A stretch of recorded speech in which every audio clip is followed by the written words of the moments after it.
Oui, c'est ça, c'était à peu près ça. Ouais. C'était il y a 10 ans. C'était entre 2010 et 2011. Bon, j'enlève l'accent, hein, parce que en réalité, je n'ai pas d'accent. Pourquoi t'as un accent? J'ai un accent de titi parisien. Ah, mais ça vient d'où ça? Bah, l'accent de titi de Paname, ça vient de la Mouffe. Mouffetard, Paris, Mouffetard, le quartier Mouffetard, et c'est ancré dans mon personnage un petit peu, donc je mets un accent sur scène, et là on est entre nous. Ah oui, voilà, c'est ce que j'allais te demander, parce que l'accent là, tu voulais le prendre pour... parce que bah oui, t'es un petit peu dans ton personnage. Bah, je suis dans mon rôle, alors tu comprends. La titi parisienne qui... Oh, j'ai des bas.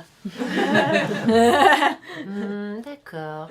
Et bah alors oui, moi la question que je me posais, je sais pas, c'est comment tu as commencé les feuillages burlesques? T'étais déjà danseuse? T'étais comédienne peut-être même? Oui, alors en fait, je suis comédienne et même avant, quoi, je sais plus. Tu m'avais alors oui, j'ai commencé enfin j'étais comédienne et j'ai eu la chance et l'opportunité d'aller vers le musical. Vraiment c'était assez inattendu. Comme ça, t'es sortie de chez toi, on t'a trouvé. Non, mais j'adorais la danse. J'adorais la danse. Je faisais de la danse ado et en fait, j'ai décidé quand même de garder un chemin plutôt ordinaire, donc BTS Action commerciale, la vie active. Bon, et puis j'ai commencé le théâtre par curiosité et ça m'a dévoré. Donc j'ai décidé de faire du théâtre sur un arrêt d'autobus en étant virée de mon entreprise. Et de là, on veut plus. Ça a commencé comme ça, voilà. Et donc j'ai fait du théâtre, mais j'en vivais pas du tout, donc je continuais à travailler à côté. Donc tu faisais du théâtre amateur à la base, on va dire. Je faisais du théâtre dans une optique de professionnalisation, mais je n'en vivais pas, donc je travaillais en tant qu'assistante de direction à côté. Et puis du théâtre au musical, en fait, j'ai une ancienne prof de danse qui était à Tours et j'allais en festival à Tours et je l'ai recroisée, elle m'a dit viens passer une audition de musical, je monte mon cabaret. Donc ça faisait déjà depuis mes 18 ans que je ne dansais plus. Donc ça faisait... Mais alors attends, t'avais commencé, t'avais quel âge du coup à reprendre la danse à ce moment-là? J'avais 31 ans. Et à 31 ans, tu t'es dit, je reprends la danse. Ouais. Et alors que ça faisait depuis l'âge de 17 ans que tu n'avais plus dansé finalement. Ouais, je dansais plus, ouais. D'accord. Donc, et tu t'es dit que c'était possible, quoi. Je veux dire, je sais pas, moi aussi qui avait plus de 30 ans, je me serais dit à 31 ans, tiens, reprendre la danse, c'est pas si évident que ça, parce que tu vois, ton corps, bon bah voilà, souplesse, tout ça. Non, en fait, bon, j'avais de la souplesse petite qui visiblement était restée, que j'ai retravaillée. J'ai vraiment appris sur le tas, donc comprendre toute la gestuelle de la féminité, parce que je suis pas une super danseuse classique, hein. Tu mets des pointes, j'ai l'air d'un hippopotame. Et donc tu as repris des cours de danse déjà? Non, j'ai appris vraiment les chorégraphies du spectacle. J'ai passé l'audition, alors quand j'ai passé l'audition, en fait, je travaillais sur un rôle physiquement, donc j'avais fait 8 mois de muscu pour un rôle de théâtre. Où il fallait que je porte une fille sur le dos et que j'ai un physique plutôt musclé, et c'est ce reconditionnement-là qui m'a permis d'être finalement physiquement en place pour avoir la tonicité et l'énergie pour danser. Et qu'est-ce qui a été le plus dur comme l'étape la plus difficile, hein, justement, pour rebasculer dans ce côté artistique à travers la danse? La danse, c'est la mémoire, le travail de mémoire, parce que là, il y a eu une quinzaine de chorégraphies à apprendre. Retravailler la souplesse et puis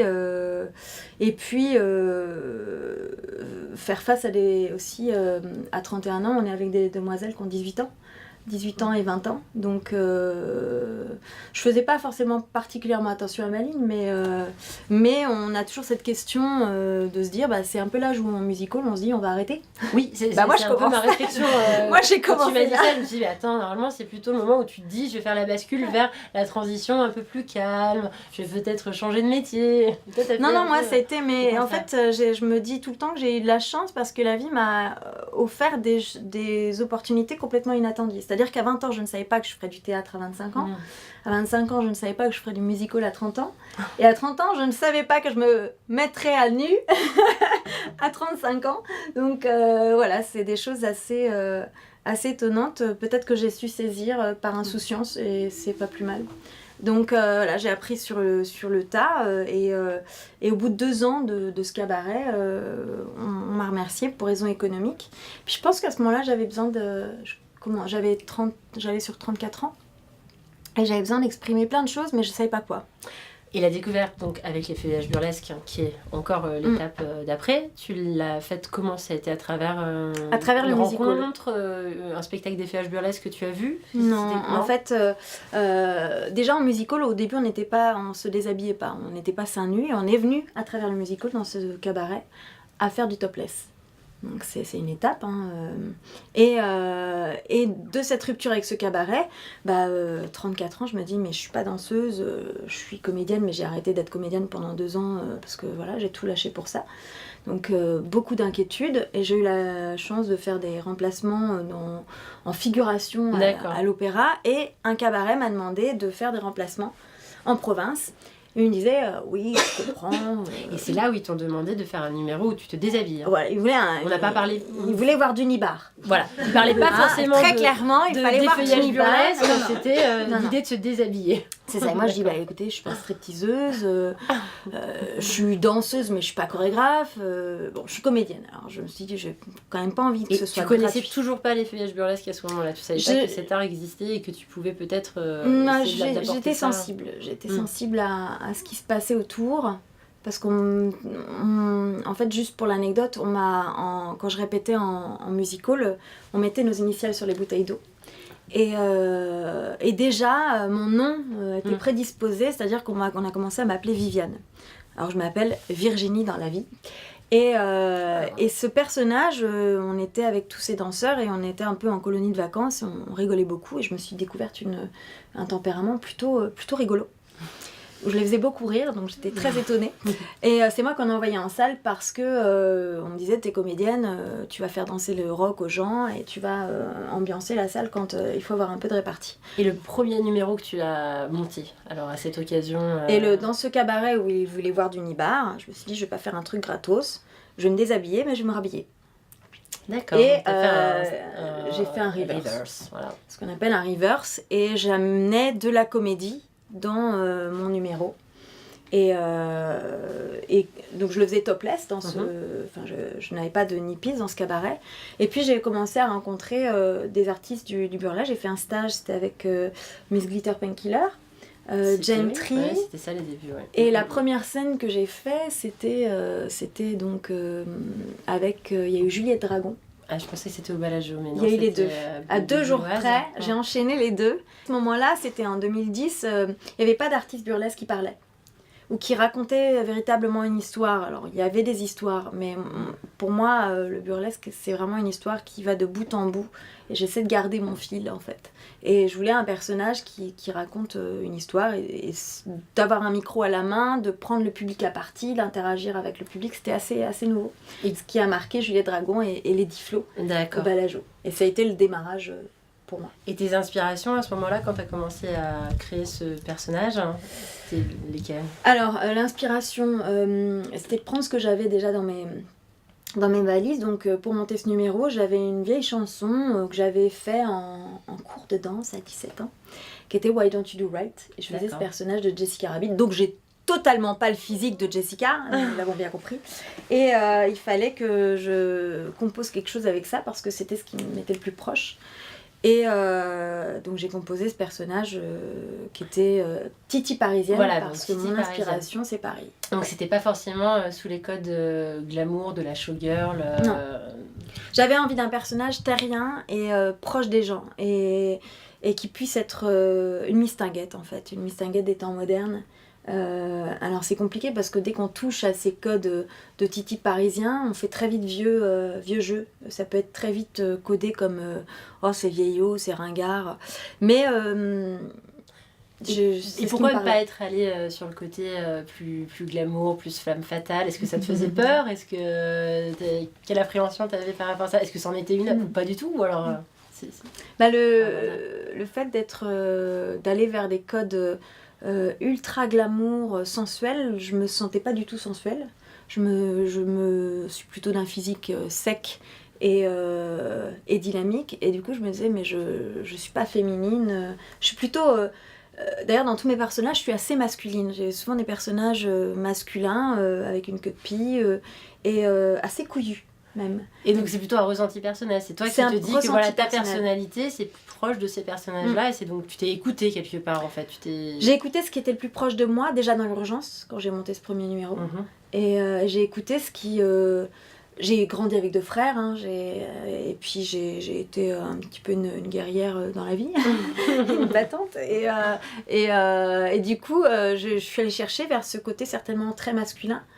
et Gouailleur, de la gamine des rues, une enfant de la balle, qui correspond aussi au quartier Mouffetard, dans lequel j'ai aussi grandi beaucoup, puisque mes grands-parents sont de là-bas. Donc c'était les racines des choses auxquelles je puisse m'accrocher, en fait. Naturellement, c'était ça.